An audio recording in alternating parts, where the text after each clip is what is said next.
Hi, my name is Unicorn and this is my guide for tank healing Veteran Asylum Centaurium hard mode. We will be fighting Metal Dragon in front of us, St. Olms.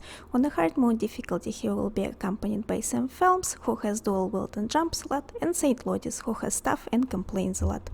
Arena where that fight takes place could be split into 3 areas. Northmost or the back of the arena is where group healer guides various mechanics. Middle of the arena is where DPS positions themselves, and front of the arena or southmost part is where tank healer and tank will position themselves. The front of the arena could be outlined by the straight line going from the lamp over here to the same looking lamp on the other side. You can actually see the line on the ground. Everything to the south of that line is where tank healer will be kiting.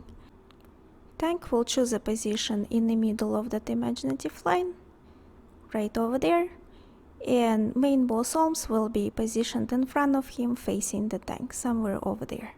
That spot is where Olms usually lands after performing his jumps, and if he doesn't move any further from that spot, area along the back wall will be safe for you to kite shock charges and Phelps jumps.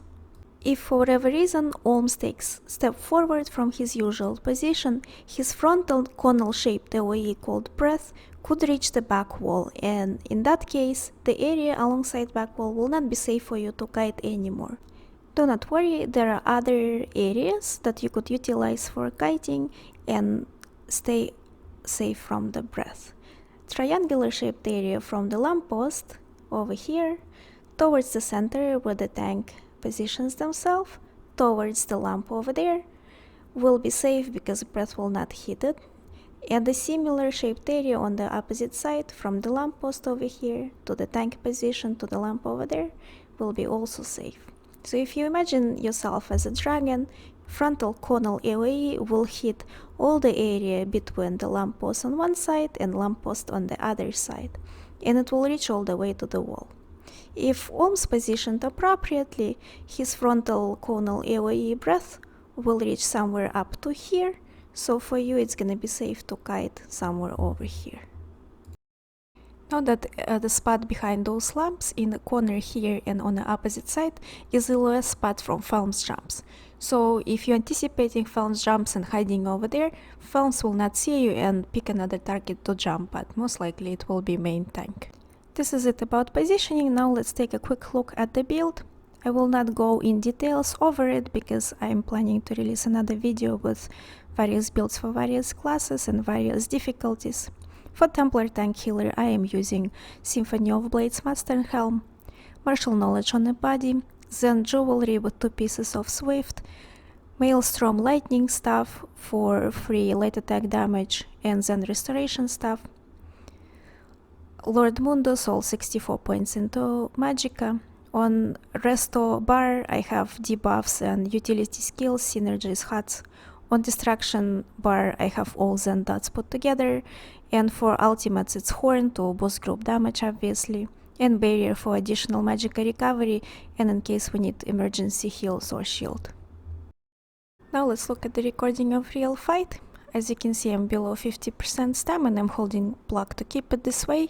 I will use my horn first and quickly reposition myself to attract the charges behind the tank. Charges go to the furthest person who is in front of Olms and they drain Magicka, so it's not really good when they are placed on the tank.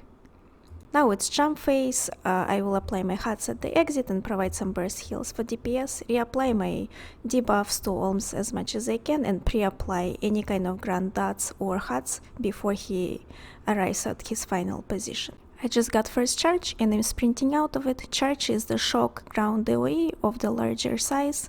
If you stand in it, your Magicka is getting drained, but you can sprint out of it fast enough to avoid any damage and therefore avoid Magicka drain from the charge. This is one of the reasons why Swift Jewelry is recommended for this trial. You outrun all the dangers. Third, charge is out, sprinting out of it and not taking any damage at all. Second jump phase, again apply your huts at the group, provide some burst heals when you can, and then pre-apply your dots and huts before he arrives to his final position and proceed with kiting.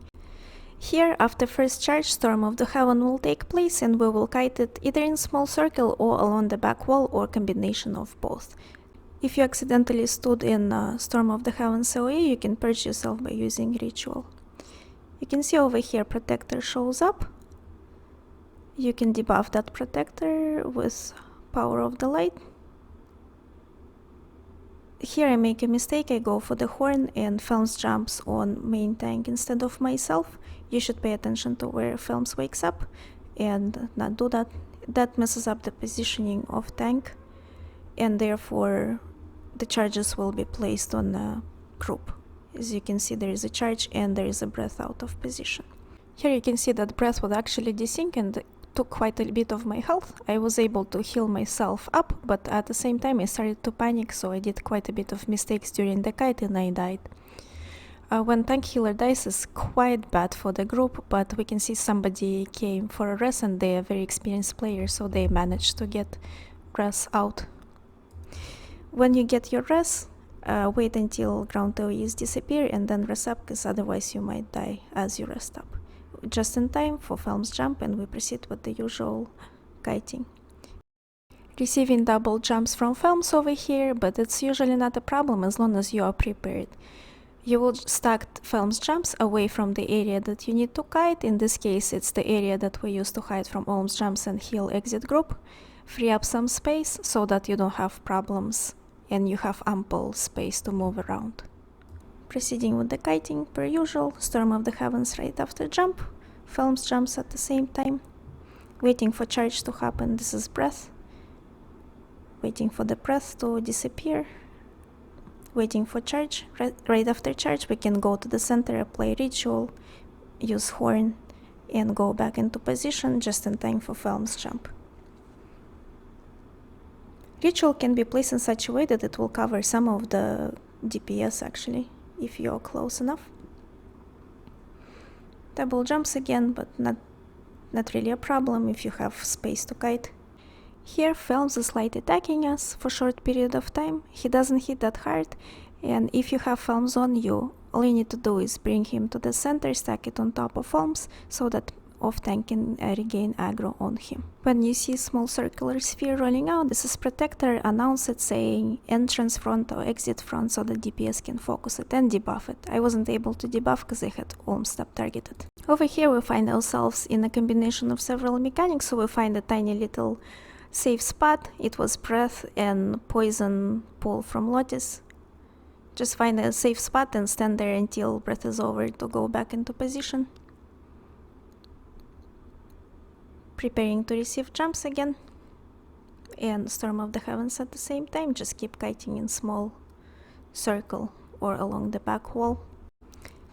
After the charge, it's safe to come in and apply Ritual on a tank and Healing Spring on a group, so you have HUDs on both, and proceed with debuffing and your usual rotation.